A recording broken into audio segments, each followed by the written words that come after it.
नमस्कार प्यारे बच्चों, आप सभी को स्वागत है आपके अपने YouTube चैनल शीला कोचिंग पर। दोस्तों, हम रक्त के बारे में पढ़ रहे थे।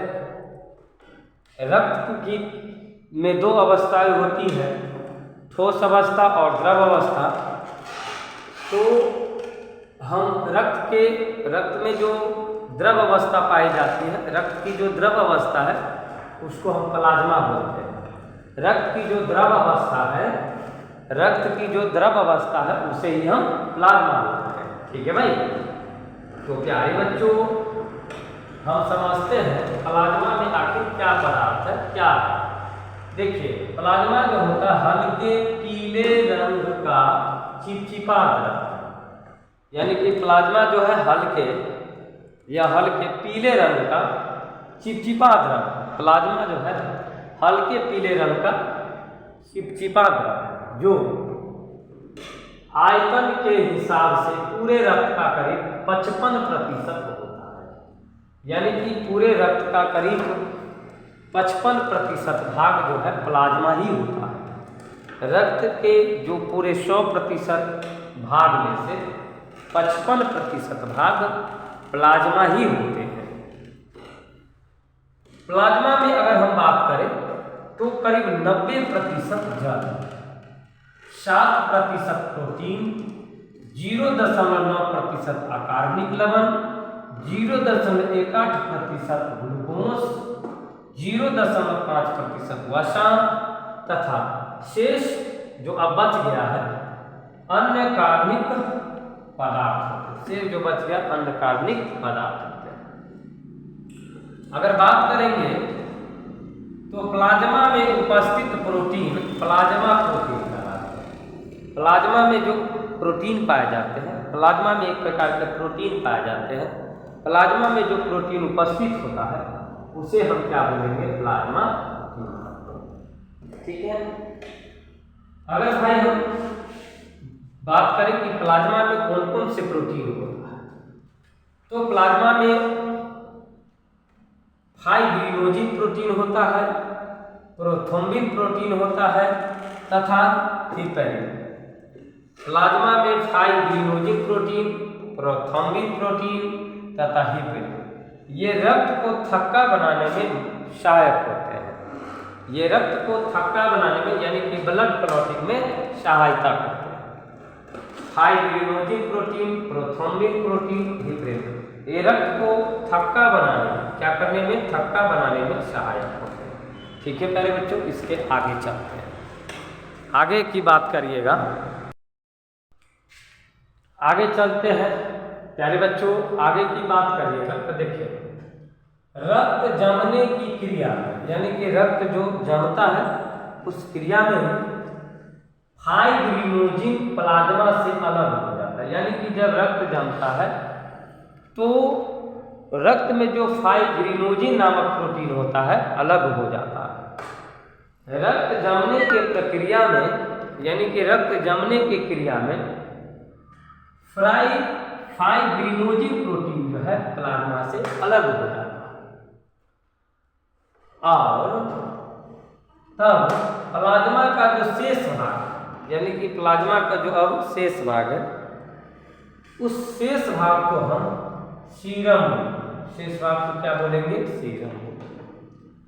देखिए, यहाँ समझने योग्य ये बात है कि रक्त जब जमने की क्रिया होता है तो फाइब्रिनोजिन प्लाज्मा से अलग हो जाता है और तब प्लाज्मा का शेष भाग यानी कि प्लाज्मा जब रक्त जमता है तो फाइब्रिनोजिन अलग हो जाता है।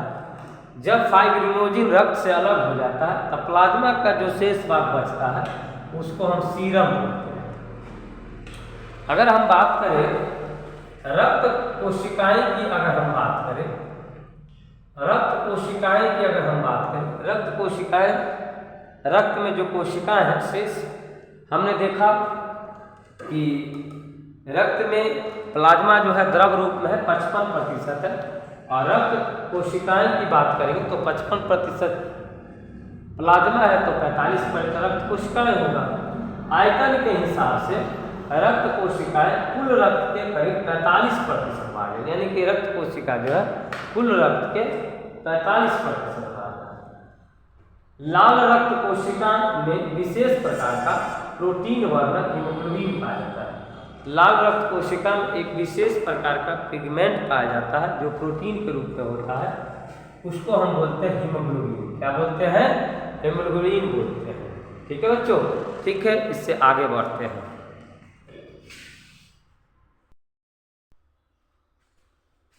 चलिए प्यारे बच्चों, रक्त से संबंधित कुछ और पॉइंट को हम डिस्कस करते हैं।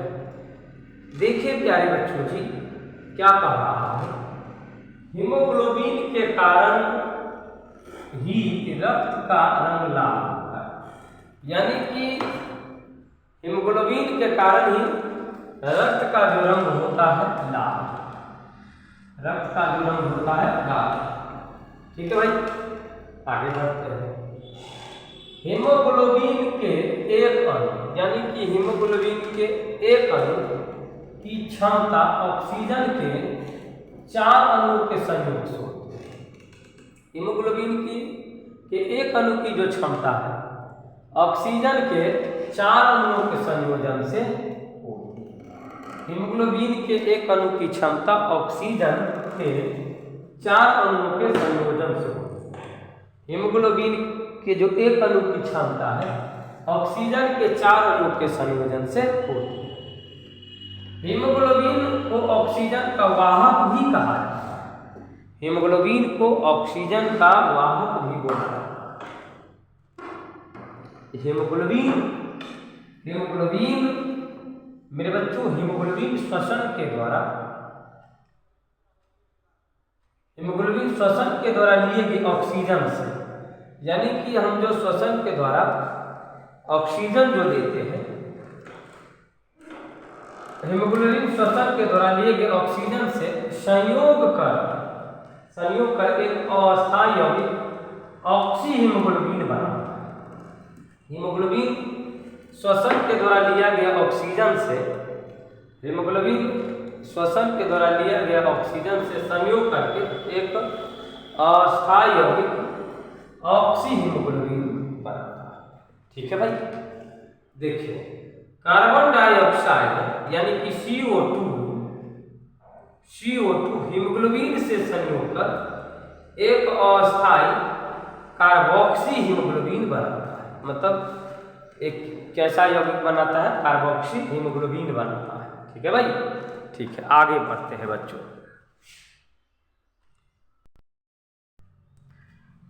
प्यारे भाई देखिए, मनुष्य तथा मैमेलिया वर्ग के अन्य जंतुओं के लाल रक्त कोशिका में न्यूक्लियस नहीं होता। यानी कि मनुष्य तथा मैमेलिया वर्ग के अन्य जो जंतु हैं उनकी लाल रक्त कोशिका में न्यूक्लियस यानी कि केंद्रक नहीं होता।